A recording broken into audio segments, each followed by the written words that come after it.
Welcome to Afghanews with Mohsen Jamal. The Afghan Taliban claims to have obtained highly classified documents detailing the security plan for the coming Loya Jirga. A traditional assembly of elders called to discuss a crucial strategic agreement with the United States.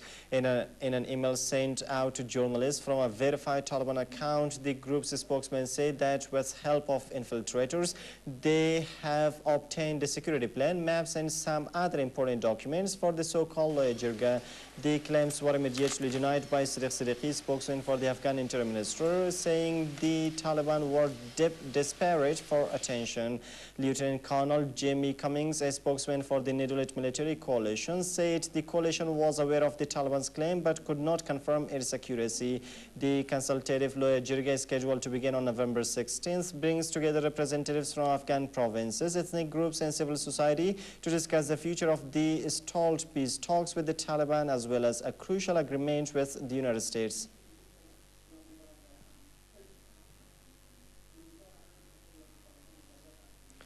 Meanwhile, the Interior Ministry spokesman said on Monday that Afghan security forces have killed an attempted suicide bomber near the location of this week's Loya Jirga traditional assembly in the Afghan capital Kabul. Siddiqui said that the suicide bomber, who was carrying a bag of explosives, was shot dead near the Loya Jirga tent before he could carry out his mission. The four-day gathering in Kabul, due to start Wednesday, will bring together more than 2,000 politicians, tribal elders, community leaders, businessmen, and civil society representatives from across the country. Last month, the Afghan Taliban said it would target for space in the assembly, where the possibility of a long-term U.S. military presence in Afghanistan will be discussed. The incident happened at 2 p.m. local time when the Interior Minister, General Bismillah Muhammadi, was visiting the area. Elsewhere, a spokesman for the National Directorate for Security said Monday that Afghan security forces have captured 18 militants and thwarted a terrorist attack on Parliament. Lutfullah Mashal told a press conference that the personnel of NDAs have unearthed a 10-member terrorist group and thus foiled the network's conspiracy to target the Parliament. A number of arms and ammunition, including suicide vests, have also been recovered from the possession of the arrested men, he added. The spokesman for the spy agency added that 4 of the members of the network are Pakistani nationals and have been arrested in Kabul. All the arrested men have admitted to their involvement in terrorist activities, having link with Taliban and receiving training in Pakistan. During investigation, the spokesman added, 8 more terrorists have been detained during operations in the northern Samangan and Kapisa provinces, the official said. Hundreds of British soldiers will remain in Afghanistan after the UK pulls troops out of fighting roles, the country's chief of the defense staff has said. The British government wants combat soldiers to leave the war zone by 2015, but has said some troops will remain to support and train Afghan forces. General Sir David Richards believes hundreds of British troops will be committed to the backup roles rather than 2,000 as has been suggested, declaring that he was pretty confident the army could cut its numbers by a fifth without any new redundancies. General Charles moved to reassure soldiers fearing for their jobs amid reports that 16,500 personnel faced the axe, with 2,500 injured troops, including 350 who had lost limbs, vulnerable. He dismissed weekend reports that amputee soldiers were being targeted, saying there was no such policy. The British Ministry of Defense said a leaked memo was the work of a relatively junior officer considering all options, insisting that there was no prospect of protection for the wounded being relaxed.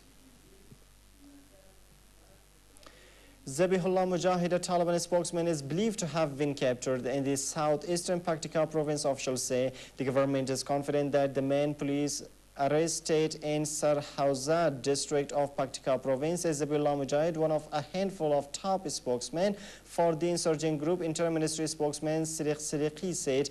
Mukhlis Afghan, a spokesman for the Paktika provincial government, said there was an operation in Sarhauza 4 days ago in which 2 people were captured with 2 motorcycles, some radio equipment and weapons.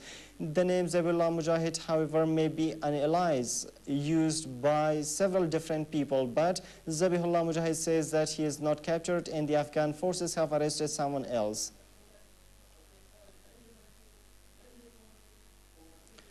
China and Russia share the United States' objective of ensuring Iran does not make weapons via its nuclear program, and Washington will consult with them on how to achieve that. U.S. President Barack Obama said at the conclusion of a summit of Pacific Rim nations in Hawaii, United States. At a press conference after the Asia-Pacific Economic Cooperation Summit on Sunday, Obama said Russia and China shared Washington's goal of making sure Iran doesn't build nuclear weapons, but both countries have said they oppose new sanctions.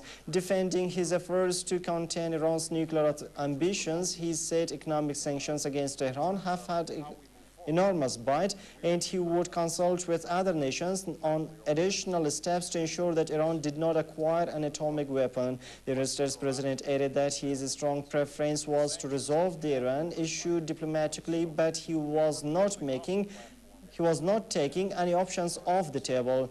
At this summit, Obama met with Dmitry Medvedev and Hu Jintao, his Russian and Chinese counterparts, to discuss a new report from the International Atomic Energy Agency that cited evidence, according to the UN nuclear watchdog, that Iran's program included research and design efforts to develop weapons capability. Chinese media report that at least 7 people were killed Monday when an explosion ripped through a restaurant in the northwestern Chinese city of Xi'an. The official Xinhua news agency said the blast occurred early Monday at a fast food restaurant on the first floor of Jiatian International Mansion, a commercial building in the city known for the Qing Dynasty terracotta warriors. Xinhua said at least 31 people were injured in the explosion, most of them passers-by. The explosion damaged many cars and broke windows as far as 3 kilometers away. No more details were available yet.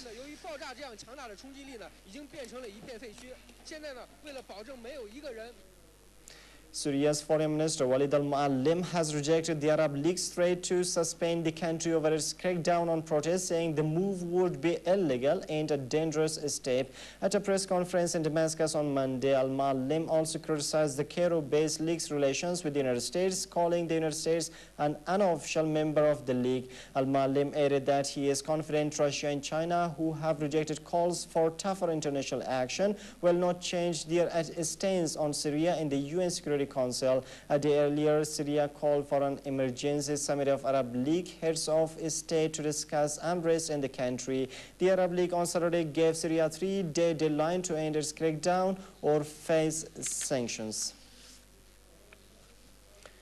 And that Italy's head of state has appointed economist and former European Commissioner Mario Monti to succeed outgoing Prime Minister Silvio Berlusconi and handle a crisis that has brought the Eurozone's third largest economy to the brink of financial disaster.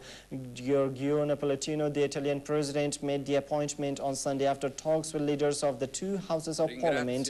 Monti must now draw up a caretaker cabinet and government of technocrats, lay out his priorities and determine whether he has enough support in Parliament to govern effectively. The announcement on Sunday followed celebrations in the streets of Rome over the departure of Berlusconi, who faced a chorus of jeers and insults as he was driven to the Quirinal Palace to bend his resignation to Napolitano on Saturday. That's all for now. Thanks for staying with us.